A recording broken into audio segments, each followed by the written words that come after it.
Assalamualaikum warahmatullahi wabarakatuh. Bertemu kembali dengan Bambang Sugiarto, berbagi ilmu tentang PKK. Kali ini dengan topik dasar-dasar penyuluhan.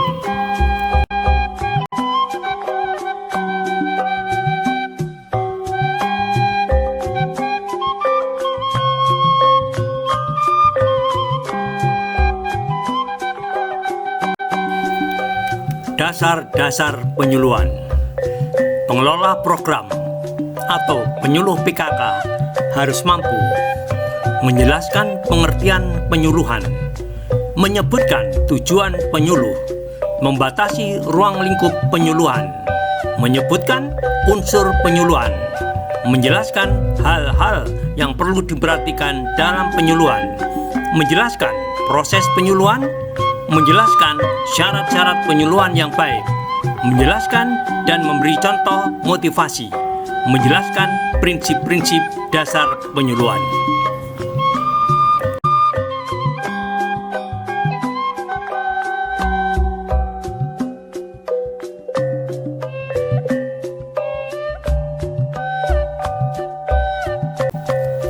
Apa pengertian penyuluh?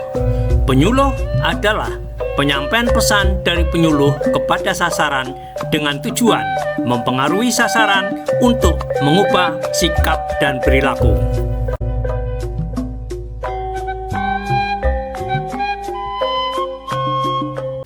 Apa ruang lingkup penyuluhan? 1. Ibu-ibu hamil, menyusui, dan yang mempunyai anak balita. 2. Pasangan usia subur. Dan 3. Ibu-ibu atau anggota masyarakat lainnya yang memerlukan pembinaan dalam pelaksanaan program pokok PKK.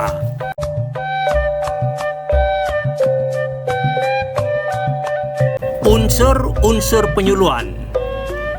Adanya penyuluh, adanya sasaran, dan adanya pesan.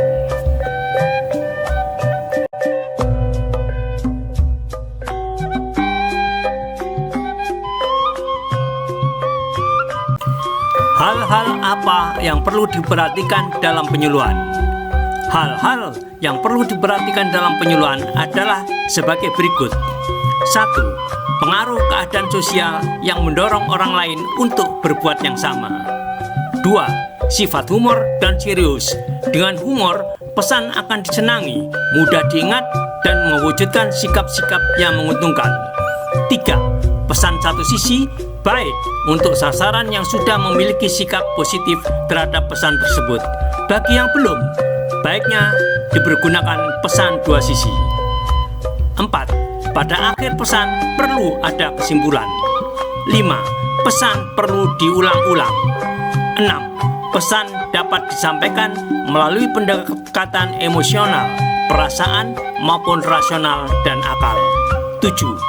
Lebih menguntungkan menggunakan pesan yang positif daripada pesan yang negatif.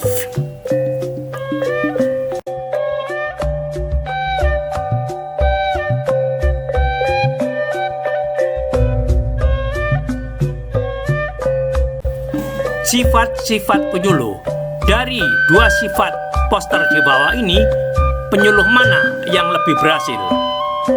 Solusi yang terbaik adalah dengan cara andragogi, cara mengajar orang dewasa sebagai fasilitator.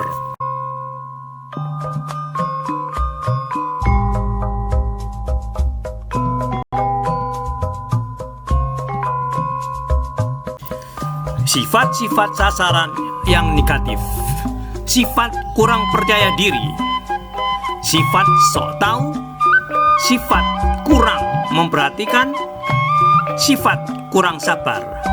Sebaiknya penyuluh membuat suasana agar sifat-sifat yang negatif seperti contoh di poster di atas tidak terjadi.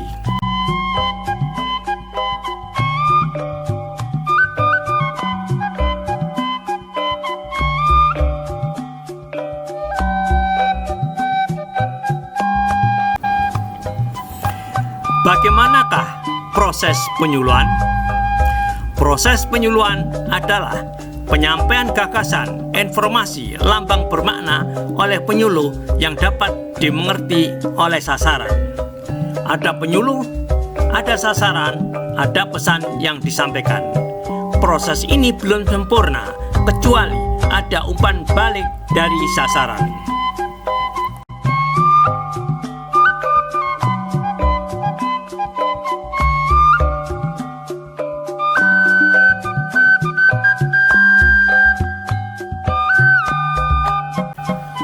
Cara melaksanakan penyuluhan.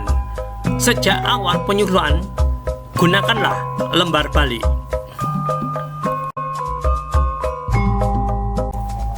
Cara melaksanakan penyuluhan.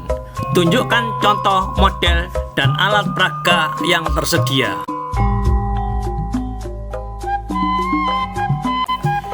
Pada saat menyuluh, jangan bicara sendiri-sendiri.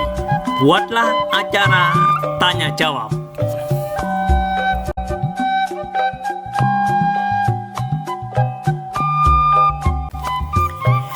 Apabila ada pertanyaan yang sulit, maka berterus teranglah akan menanyakan masalah yang sulit kepada petugas yang terkait. Apa syarat-syarat agar penyuluhan berlangsung dengan baik? Penyuluh tenang dan sopan, menguasai materi pesan media yang dipergunakan harus tepat, berbicara dengan jelas, metode yang dipakai menarik, memahami penerima sasaran, menerima dengan senang, akibat yang ditimbulkan sesuai dengan yang diharapkan.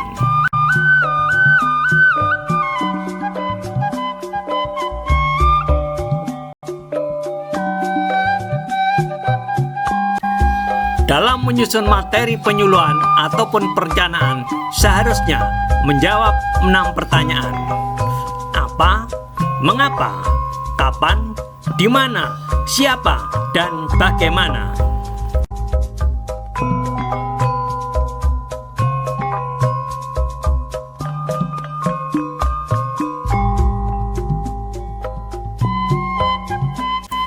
Apa syarat-syarat agar penyuluhan berlangsung dengan baik? Singkat, jelas, dan khusus, sesuai kebutuhan penerima, disusun menarik, dan membangkitkan minat.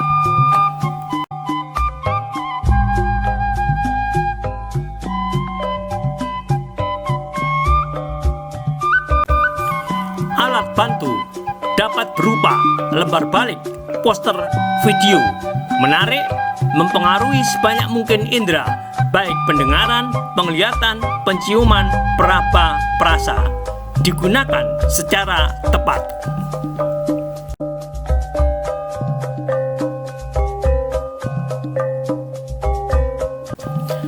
Sasaran harus senang, siap menerima pesan, dan bersedia memberi umpan balik.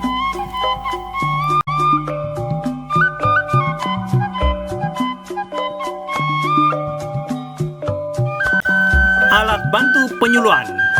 Saya dengar, saya lupa, saya lihat, saya ingat. Lebih baik dilakukan agar saya jadi paham. Itu kunci kesuksesan. Untuk memudahkan pemahamannya dengan lagu sebagai berikut. Saya dengar, saya lupa, saya lihat, saya ingat. Lebih baik dilakukan agar saya jadi paham. Itu kunci kesuksesan.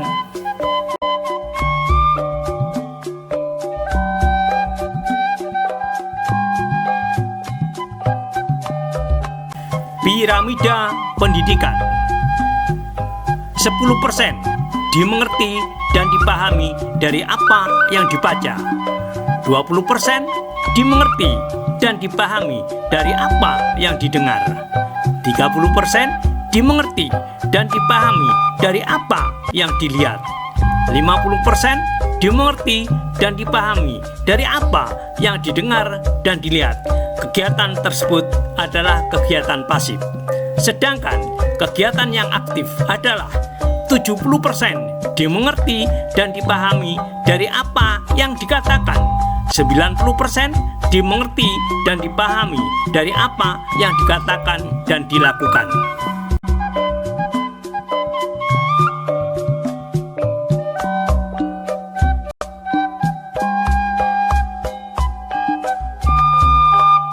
Apa yang dimaksud dengan motivasi?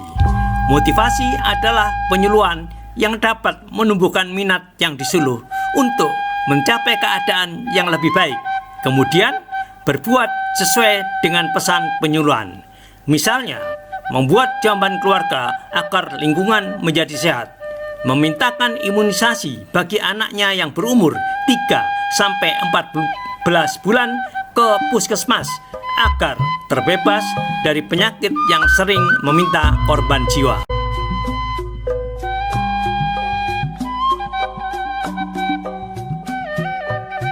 Bagaimana cara membangkitkan minat seseorang agar mau berbuat sesuatu? Dengan cara yang tidak baik, melarang, mengancam dengan hukuman, dan lain-lain. Dengan cara yang baik, menjelaskan, meyakinkan, membimbing, membina, dan memuji.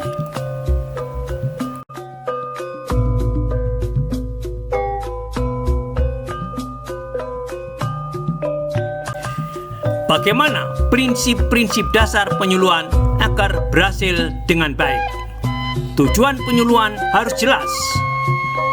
Isi pesan disesuaikan dengan masalah kebutuhan yang disuluh. Cara penyampaian bertahap dan berkesinambungan. Pelaksanaannya, pembicaraan berlangsung dua arah. Penilaian mengukur perubahan perilaku.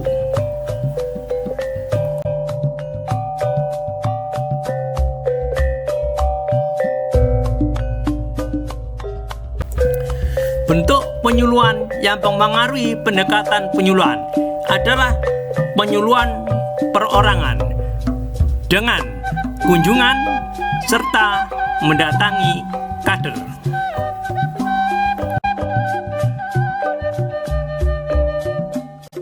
Penyuluhan kelompok melalui permainan simulasi, diskusi kelompok, dan demonstrasi.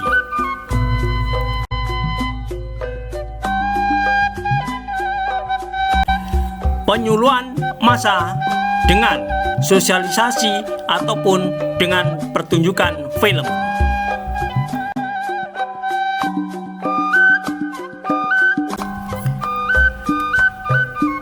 Atas perhatiannya, terima kasih.